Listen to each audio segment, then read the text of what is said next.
श्री राष्ट्रीय राजपूत करनी सेना के राष्ट्रीय अध्यक्ष सुखदेव सिंह गोगा मेडी अपने एक दिवसीय प्रवास पर इंदौर पहुंचे, जहां सेना के राष्ट्रीय महासचिव सुरेश सोनगिरा ने गर्मजोशी से स्वागत किया।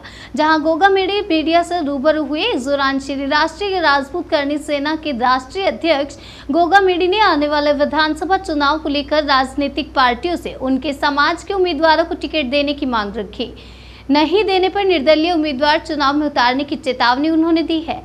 श्री राष्ट्रीय राजपूत करनी सेना ने चुनाव को लेकर दम भरा है, जहां उन्होंने मध्य प्रदेश में होने वाला विधानसभा चुनाव में अपने प्रत्याशी उतारने की बात कही। सुखदेव गोगा मेडी ने हिंदू धर्म से संबंधित बनने वाली फिल्मों को लेकर भी विरोध जताया।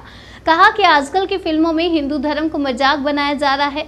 वहीं उन्होंने मांग की है कि सेंसर बोर्ड के अध्यक्ष को हटा देना चाहिए और किसी इतिहासकार को वहां बिठाना चाहिए। वहीं विभिन्न मुद्दों को लेकर श्री राष्ट्रीय राजपूत करनी सेना के राष्ट्रीय अध्यक्ष ने पार्टी से अपनी बात रखी। टिकट नहीं मिलते हैं तो इस दौरान फिर हम क्या करेंगे? देखो, नहीं मिलेंगे तो कोई भी युवा जो चुनाव लड़ना चाहेगा उसको हम निर्दलीय लड़ेगा तो निर्दलीय, कोई पार्टी से दूसरी से लड़ना चाहेगा तो पार्टी से हम लड़ाने के लिए तैयार है। पर आगे तो आए।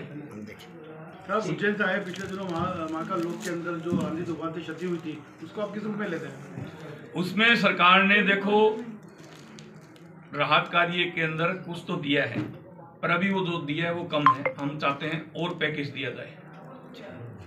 सर, श्री राष्ट्रीय राजपूत करनी सेना के आप अध्यक्ष हैं। राष्ट्रीय करनी सेना राजपूत समाज के कई सारे संगठनों में बढ़ गई है।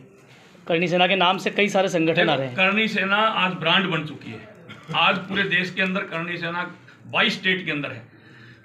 आपने पहले मध्य प्रदेश के अंदर श्री राष्ट्रीय राजपूत करनी सेना नाम सुना था या करनी सेना सुना था? श्री राष्ट्रीय राजपूत करनी सेना नाम सुना था। उसकी एक पेड़ होता है, वो विशाल हो जाता है तो उसकी शाखाएं हो जाती है। ये शाखाएं काम करती हैं। सर, विचार मिल रहे हैं आपके आपस में? खूब मिल रहे हैं। ये शाखाएं हैं, जब हमें जरूरत पड़ेगी तो पहले भी एक थे, आगे भी एक मिलेंगे। ये तो नहीं लोग कहेंगे कि कौन सी करनी सेना? कहने वाले कहते ही हैं करनी सेना एक ही, कोई 3 या 4 एक ही संगठन की करनी सेना के नाम से थोड़ी है। दुर्गा दल के नाम से है, महाराणा प्रताप के नाम से है, क्षत्रिय महासभाएं अनेकों हैं, क्षत्रिय संगठन अनेकों भागों में। कम देश के अंदर हमने देखा है करीब 5000 रजिस्ट्रेशन क्षत्रिय समाज के नाम से रजिस्टर्ड। सर, इसे बिखराव की बात कर रहे हैं ना। केंद्र सरकार केंद्र की भर्तियों के अंदर जमीन मकान प्लाट की शर्त हटा दे और अन्य जो आरक्षणधारी हैं, जिनको आरक्षण अन्य जातियों को दे रखा है, उसी तरह हमें भी पंचायत चुनाव और नगर निगम चुनाव के अंदर आरक्षण दिया जाए और केंद्र की भर्तियों के अंदर जमीन मकान प्लाट की शर्त हटा दी जाए। ये अब हमारी प्रमुखता से मांग चल रही है। आगामी विधानसभा चुनाव भी अब सामने आ गए हैं। देखो, गहलोत साहब अपनी जगह पर हैं। हर प्रदेश की अलग अलग कहानी है। शिव प्रताप जी 5 जनवरी को आप लोगों ने देखा होगा, काफी हमारी मांगे थी। जैसे EWS के अंदर जमीन मकान प्लाट की शर्त थी और आयु में छूट का मामला था, क्योंकि 2 साल कोरोना काल बीतने के कारण काफी भाई ओवरेज हो गए थे नौकरियों के अंदर। नौकरियां 2 साल बाद में निकली तो आयु में छूट की भी हमने उनसे मांग मनवाई थी। और EWS के अंदर भी काफी सरलीकरण के शिवराज सिंह से भी करवाया हम लोगों ने और गहलोत साहब से भी करवाया। तो अब आगे आपका आने वाले अब हम ये चाहते हैं, ये मेरा सौभाग्य है। मेरा नाम सुरेश सिंह सोनगरा, श्री राष्ट्रीय राजपूत करनी सेना से राष्ट्रीय महासचिव होने के नाते मेरे जो मुखिया आए हैं, ये मेरा सौभाग्य है कि हम सबका आज इनको हम दादा हमारे जो राष्ट्रीय अध्यक्ष हैं और हमारे कटार दादा जो इसकी बोले रीढ़ की हड्डी हमारे जो उपाध्यक्ष जी हैं, ये पधारे तो आज मेरा मन और मेरी आत्मा तृप्त हो गई।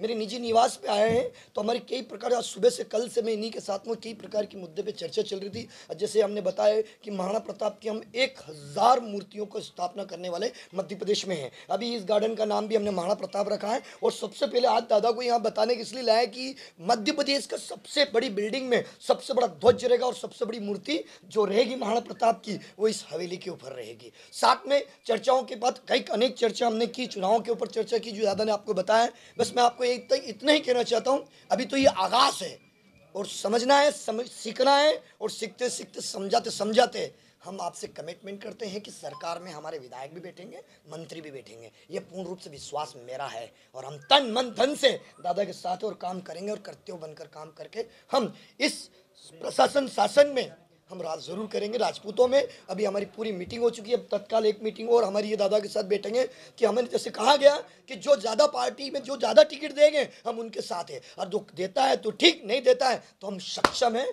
अपने बलबूते पे चुनाव लड़ाने में। मतलब चैलेंज मान सकते हैं?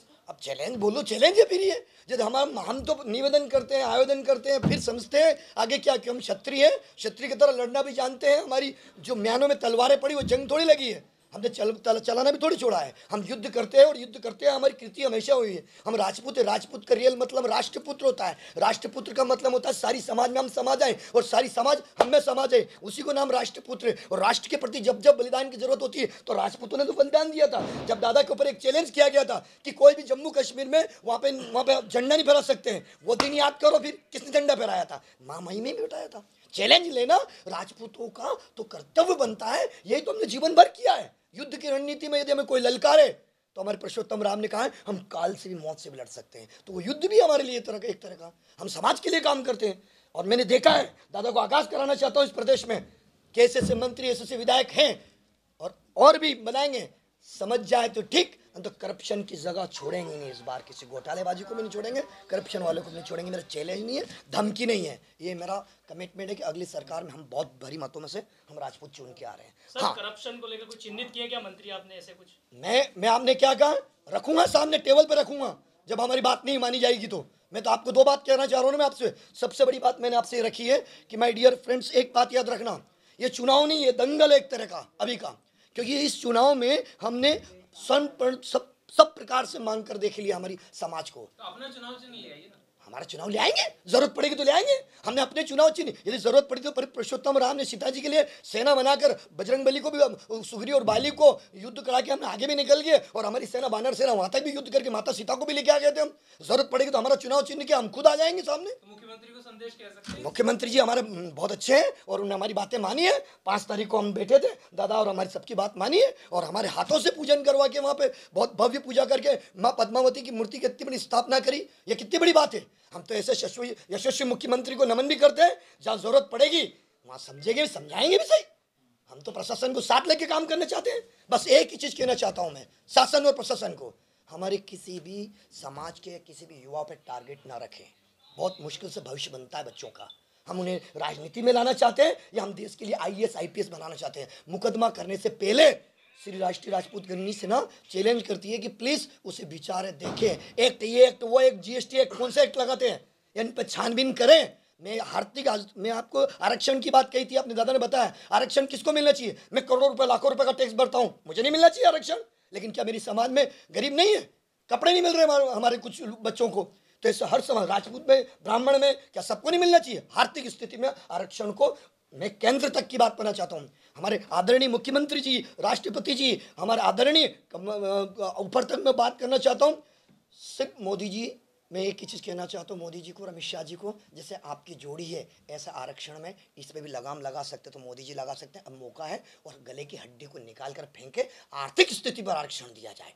ये मेरा विचार है, ये मेरा सजेशन है और गृह मंत्री को भी सजेशन है। और प्लीज़ अब थोड़ा रोका जाए अत्याचारों को, घोटालेबाजों को रोका जाए, अन्यथा हम अभी तो चुनाव आ ही रहा है, आगे देखेंगे। जय हिंद, जय भारत। हाँ, करने वाले लोग थे, अभी भी फिल्मों के अंदर 1-2 के अंदर की गई, उनमें भी हम लोगों ने पुरजोर उनका विरोध किया और सीन कटवाने का काम किया। आज हमने उज्जैन की धरती और आपके बीच में इंदौर से, मध्य प्रदेश से आज हमने मांग की है कि परसुमन जोशी जो सेंसर बोर्ड का अध्यक्ष है उसको तुरंत प्रभाव से बर्खास्त कर दिया जाए और उसके खिलाफ धार्मिक भावनाएं भड़काने का और देवी देवताओं को अनगरल फिल्मों के अंदर दिखा करके जिसके आगे आदि पुरुष लगता हो, जिनके आगे आदि पुरुष लगता हो, उनको इन्होंने टपोरी टाइप में ऐसे दिखाया है फिल्मों के अंदर, पूछो मत। तो मैं ये कहना चाहता हूँ सीधा सीधा सेंसर बोर्ड का अध्यक्ष परसुमन जोशी दोषी है और उसको गिरफ्तार किया जाए और आगे से सेंसर बोर्ड के अंदर इतिहासकार को बिठाया जाए और धर्म के ऊपर तो मैं तो कहता हूँ पिक्चर बने ही नहीं। मूर्ति का अनावरण था, उसमें मैं आया था। अभी हमारी राष्ट्रीय टीम के अंदर सुरेश जी सोनगरा साहब हैं, तो आज इनके यहाँ इंदौर पहुँचे हैं। मेरा तो यही कहना है कि जहाँ भी देश की अखंडता की, एकता की बात आती है वहाँ हमेशा से क्षत्रिय आगे रहे हैं और श्री राष्ट्रीय राजपूत करनी सेना आप लोगों ने देखा है खूब लड़ाइयाँ लड़ी है, चाहे EWS की लड़ाई हो पूरे भारत के अंदर। हमने जो सवर्ण आर्थिक पिछड़े थे उनके लिए भी ये लड़ाई लड़ी। उसके अंदर ब्राह्मण बनिए और राजपूत तो आते ही आते हैं।